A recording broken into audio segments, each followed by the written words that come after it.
हरे कृष्ण। जय परमेश्वर भगवान दामोदर की जय। श्रीमती राधा रानी की जय। दामोदर ব্রত 2025 সালে কবে থেকে শুরু হচ্ছে?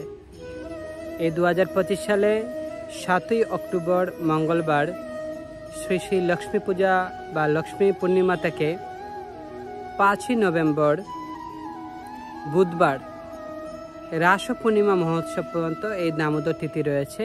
এই 30 দিন ব্যাপী এই দামোদর মহোৎসব অনুষ্ঠান চলবে। কেউ কেউ এই পূর্ণিমা থেকে লক্ষ্মী পূর্ণিমা থেকে রাস পূর্ণিমা পর্যন্ত 30 দিন পালন করে থাকেন। আবার কেউ কেউ একাদশী থেকে আশ্বিন মাসের যে শুক্ল একাদশী রয়েছে সেই শুক্ল একাদশী থেকে কার্তিক মাসের শুক্ল একাদশী পর্যন্ত এই দামোদর ব্রত পালন করেন এবং শেষ যে 5 দিন রয়েছে সেই 5 দিন বিষ্ণু পঞ্চক ব্রত পালন করে থাকেন। এই দামোদর মাসে আপনারা কেউ কেউ একাদশী থেকে করতে পারেন অথবা পূর্ণিমা টু পূর্ণিমা আপনারা করতে পারেন, সেটা আপনাদের একান্তই ব্যক্তিগত অভিমত। তো কেন এত দামোদর মাস বা দামোদর ব্রত কেন এত মহিমান্বিত, কেন এত ভক্তরা দামোদর মহিমা প্রচার করছেন এবং সারা পৃথিবী ব্যাপী এই 1 মাস এই দামোদর ব্রত পালন করা হচ্ছে, হাজার হাজার কোটি কোটি ভক্তরা এই দামোদর ব্রত পালনে অংশগ্রহণ করছে, তার কি এমন মাহাত্ম্য রয়েছে? ইংরেজি পঞ্জিকা অনুসারে যেভাবে 12টি মাস রয়েছে, জানুয়ারি ফেব্রুয়ারি মার্চ এপ্রিল এরকম 12টি মাস, বাংলা পঞ্জিকা অনুসারেও 12টি মাস রয়েছে, বৈশাখ জ্যৈষ্ঠ আষাঢ় শ্রাবণ ইত্যাদি। ঠিক সেইভাবে বৈষ্ণবীয় রীতিতে বা বৈষ্ণব পঞ্জিকা অনুসারেও 12টি মাস রয়েছে। এই 12টি মাসের নাম হচ্ছে পদ্মনাভ মাস, কেশব মাস, মাধব মাস, দামোদর মাস, এরকম 12টি মাস রয়েছে। তো এই 12টি মাসের মধ্যে এই দামোদর মাস সবচেয়ে বেশি প্রিয় ভগবানের। যেমন এই বৈশাখ মাস এবং মাঘ মাস প্রিয় রয়েছে, 3টি মাস বিশেষত প্রিয় রয়েছে ভগবানের। তার মধ্যে সর্বাধিক প্রিয় হচ্ছে এই দামোদর মাস। ভগবান সবসময় লীলা করেছেন, তিনি সর্বদা তিনি হচ্ছেন লীলা পুরুষোত্তম শ্রীকৃষ্ণ, কিন্তু এই দামোদর মাসে তিনি সর্বাধিক, যত 12 মাস রয়েছে প্রত্যেক মাসে কিছু কিছু লীলা করেছেন, তার মধ্যে সর্বাধিক যে লীলা সেটা হচ্ছে এই দামোদর মাসে হয়েছে। দামোদর মাসে তিনি বিভিন্ন ধরনের লীলা করেছেন। তো তার মধ্যে বিশেষ কয়েকটি যে বিশেষ তিথি রয়েছে সেগুলো আপনাদের সামনে তুলে ধরার চেষ্টা করব। তো আমরা দামোদর মাস বা দামোদর তিথি কত তারিখ থেকে কত তারিখ সেটা পেয়ে গেলাম। এছাড়াও এই 2025 সালের 14 অক্টোবর হচ্ছে রাধাকুণ্ডের আবির্ভাব তিথি। পরমেশ্বর ভগবানের সবচেয়ে প্রিয় জায়গা হচ্ছে মথুরা, যেখানে ভগবান আবির্ভূত হয়েছিলেন। তার চেয়ে প্রিয় হচ্ছে বৃন্দাবন। কেন বৃন্দাবন? সেখানে তিনি লীলাবিলাস করেছেন। আর বৃন্দাবনের চেয়ে প্রিয় বলা হয় গোবর্ধন, যেখানে ভগবান তিনি বাম হাতের কনিষ্ঠ আঙ্গুল দ্বারা 7 দিন 7 রাত এই গোবর্ধন পর্বত ধারণ করেছিলেন ব্রজবাসীদেরকে রক্ষার ক্ষেত্রে। তার থেকে অধিক প্রিয় বলা হয় রাধাকুণ্ড, যেখানে শ্রীমতী রাধারানীর প্রেম রয়েছে, তাই রাধাকুণ্ড হচ্ছে প্রিয়। সেই রাধাকুণ্ডের আবির্ভাব তিথি হচ্ছে 14ই অক্টোবর। তারপরে 20 অক্টোবর হচ্ছে আমলকি চতুর্দশী। এই আমলকি চতুর্দশী সম্পর্কে অনেকেরই ধারণা কম আছে, অনেকেই জানেন না, কিন্তু এটি একটি মাহাত্ম্যপূর্ণ আমলকি চতুর্দশী। তো আমরা চেষ্টা করব ক্রমান্বয়ে প্রত্যেকটা তিথি নিয়ে পুরো দামোদরের একটা প্যাকেজ তৈরি করা, যাতে প্রত্যেকটা তিথির মহিমা আপনাদের নিকট তুলে ধরা যায়। তারপরে 21 অক্টোবর হচ্ছে দীপদান বা দীপাবলি অনুষ্ঠান। 22 অক্টোবর হচ্ছে গোবর্ধন পূজা বা অন্নকূট মহোৎসব। একটু আগে যেটা গোবর্ধনের কথা আমরা বললাম, কৃষ্ণ বাম হাতের কনিষ্ঠ আঙ্গুল ধারণ করেছিলেন, সেখানে অন্নকূট মহোৎসব হয়। সেই যখন গোবর্ধন তিনি তুলেছিলেন তখন সেখানে অন্নকূট হয়েছিল। তারপরে এই অনুষ্ঠান প্রায় বিলুপ্ত হয়ে গিয়েছিল। তার প্রায় 5000 বছর পর আমাদের অন্যতম আচার্য গৌড়ীয় সম্প্রদায়ের আচার্য শ্রীল মাধবেন্দ্র পুরীপাদের কৃপায় আবার এই অন্নকূট মহোৎসব মহা আড়ম্ব সহকারে শুরু হয়, যার দরুন আজও প্রতি বছর এই রীতি মেনে এই অন্নকূট মহোৎসব প্রত্যেক গৌড়ীয় বৈষ্ণবরা বা গৌড়ীয় ভক্তরা পালন করে থাকেন। হাজার হাজার আইটেম রান্না করে ভগবান গিরিরাজ গোবর্ধনকে ভোগ নিবেদন করে থাকেন। তারপরে রয়েছে 25 অক্টোবর আন্তর্জাতিক কৃষ্ণ ভাবনামৃত সঙ্গে ইস্কনের প্রতিষ্ঠিত আচার্য কৃষ্ণ কৃপা শ্রীমূর্তি শ্রীল অভয় চরণারবিন্দ ভক্তি বেদান্ত স্বামী শ্রীল প্রভুপাদের তিরুভাব তিথি মহোৎসব।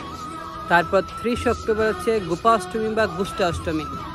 পরমেশ্বর ভগবানের চরণ আমরা সারা বছর দর্শন করতে পারি, শ্রীকৃষ্ণের চরণ, কিন্তু রাধারানীর চরণ আমরা বছরে কখনোই দর্শন করতে পারি না। বছরের একটা মাত্র দিন এই তিথিতে অষ্টমী বা গোপাষ্টমী তিথিতে শ্রীমতী রাধারানীর শ্রীচরণ কমল দর্শন করা যায়। একদিনই সুযোগ রয়েছে সারা বছরের মধ্যে। এই তিথিতে শ্রীমতী রাধারানী তিনি গোচারণে গিয়েছিলেন, সখীদের নিয়ে কৃষ্ণদের সাথে গোচারণে গিয়েছিলেন। তারপর 5ই নভেম্বর হচ্ছে রাসযাত্রা মহোৎসব, যেখানে ভগবান তিনি রাসলীলা করেছিলেন। আজও বৃন্দাবনে রাসস্থলী রয়েছে, নিধিবন রয়েছে, তার জ্বলন্ত উদাহরণ রয়েছে। এবং তুলসী শালগ্রাম বিবাহ, ভগবান তুলসীর সাথে অনেক লীলা রয়েছে। শালগ্রামের আবির্ভাব তিনিও আমাদের ভিডিও আছে, আপনি দেখবেন চ্যানেলে। সেই তুলসী শালগ্রাম বিবাহ হচ্ছে 5ই নভেম্বর এবং ওই দিন দামোদর ব্রত শেষ। এছাড়াও দামোদরের যে শেষ 5 দিন হচ্ছে বিষ্ণু পঞ্চক ব্রত। এই 5 দিনে 5টি দ্রব্য ভগবানের 5টি অঙ্গে অর্পণ করা হয় এবং এই 5 দিন অনেক ভক্তরা শুধু ফলকে এই বিষ্ণু পঞ্চক ব্রত পালন করে থাকেন। তো দামোদর মাস কেন এই মাসের নাম হলো, বা কার্তিক মাস? অনেকে বলে থাকেন যে এটা তো আশ্বিন মাস থেকে শুরু হচ্ছে, তো দামোদর মাস কিভাবে? অ্যাকচুয়ালি এটা মাসের সাথে সম্পর্কিত নয়। কার্তিক মাসটা নাম এসেছে কৃত্তিকা নক্ষত্র থেকে। এই কৃত্তিকা হচ্ছে আবার রাধারানীর আরেকটা নাম। আর দামোদর মাস হচ্ছে ভগবানের দামবন্ধন লীলা থেকে। দামবন্ধন লীলাটা কি হয়েছিল? মাতা যশোদা পরমেশ্বর ভগবান শ্রীকৃষ্ণ অর্থাৎ গোপালকে তিনি বন্ধন করেছিলেন। কীভাবে বন্ধন করেছিলেন? দাম বন্ধন বা দামোদর। দাম মানে হচ্ছে রশি আর উদর মানে হচ্ছে পেট। উদুকুলের সাথে ভগবানের পেটে রশি দিয়ে বেঁধেছিলেন, তাই এই লীলার নাম হচ্ছে দামবন্ধন লীলা বা দামোদর লীলা। এই দামোদরকে যে রশি দিয়ে বেঁধেছিলেন, এটা কি রশি দিয়ে বেঁধেছিলেন? গাভীর যে রশি ছিল, যে রশি ছিল, গয়ের রশি দিয়ে বা গাভীর রশি দিয়ে বেঁধেছিলেন। গো মানে আবার ইন্দ্রিয় বোঝায়। ইন্দ্রিয়ের রশি দিয়ে বা গাভীর রশি দিয়ে ভগবানকে আসলে বন্ধন করার মতো শক্তি আমাদের এই বদ্ধ জীবদের নেই। তো সেখানে শাস্ত্রে বর্ণনা করা হচ্ছে, সেখানে পদ্মপুরাণে বিশেষ করে বর্ণনা করা হয়েছে, হরিভক্তি বিলাসে বর্ণনা করা হয়েছে। সত্যব্রত মুনি তার দামোদর অষ্টকমে তিনি বলেছেন যে ভক্তিবন্ধম, মানে এই যশোদা মা তার ভক্তি দ্বারা বন্ধন করেছিলেন কৃষ্ণকে। সাধারণভাবে আমাদের যে শক্তি নেই কৃষ্ণকে আমরা বেঁধে রাখার, কৃষ্ণকে একমাত্র ভক্তি দ্বারাই বন্ধন করা যায়, যার উদাহরণ হচ্ছেন যশোদা মা। যশোদা মা তিনি সর্বদা কৃষ্ণ চিন্তায় মগ্ন থাকতেন। তো তিনি বারবার চেষ্টা করছিলেন, কৃষ্ণকে অনেকক্ষণ দৌড়াচ্ছেন। কৃষ্ণ আগে আগে দৌড়ছেন, যশোদা মা পিছনে পিছনে দৌড়াচ্ছিলেন। তো কোনোভাবেই গোপালকে তিনি ধরতে পারছিলেন না। তো এক অবস্থায় কৃষ্ণ তিনি চিন্তা করলেন যে মা যশোদা কত আপ্রাণ চেষ্টা করছে আমাকে ধরার জন্য, পিছন দৌড়াচ্ছে, গড় থেকে বাহির থেকে গড়, এরকম কতবার দৌড়াচ্ছে। তো তারপরে তিনি কি করলেন, তখন চিন্তা করলেন মা এত কষ্ট হচ্ছে, যশোদা মা একটু স্বাস্থ্যসম্মত ছিলেন, এত সুন্দর ছিলেন, তো তিনি পুরো ক্লান্ত হয়ে গেছেন, মুখমণ্ডল পুরো লাল হয়ে গেছে গরমে। তখন তিনি বলছেন না, মাকে আর কষ্ট দেওয়া উচিত না। তখন তিনি মায়ের কাছে ধরা দিলেন। তথাপি তিনি যখন বন্ধন করছিলেন সেখানে 2 আঙুল গ্যাপ ছিল, ঠিকভাবে গিট্ট হচ্ছিল না। তার এই 2 আঙুল গ্যাপের মহিমা আচার্যরা শাস্ত্র বর্ণনা করেছেন। এক আঙুল হচ্ছে আমাদের আকাঙ্ক্ষা ভগবানকে লাভ করার জন্য, আর আরেক আঙুল হচ্ছে আমাদের ভক্তি বা শ্রদ্ধা বা ভগবানের কৃপা।